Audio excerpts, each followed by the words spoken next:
শিক্ষকদেরকে সমাজে মাথা উঁচু করে দাঁড়ানোর সুযোগ দিতে হবে। আর না হয় বাংলাদেশের শিক্ষার মান উন্নয়ন হবে না। আর যত যাই করুক, বড় বড় অট্টালিকা সুন্দর বিল্ডিং করলেই শিক্ষার মান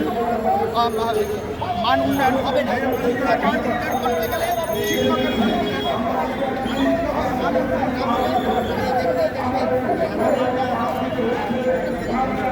এই মুহূর্তে আলোচনা নিয়ে আসছেন মুসলিম মুভমেন্টের সম্মানিত কেন্দ্রীয় নেত্রী অ্যাডভোকেট শারমিন সুলতানা।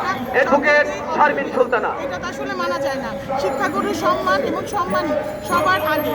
তো শিক্ষক হিসেবে আমাদের একটাই দাবি, এক দফা এক দাবি, আমরা 10ম গ্রেড চাই, সম্মানের সহিত বাঁচতে চাই।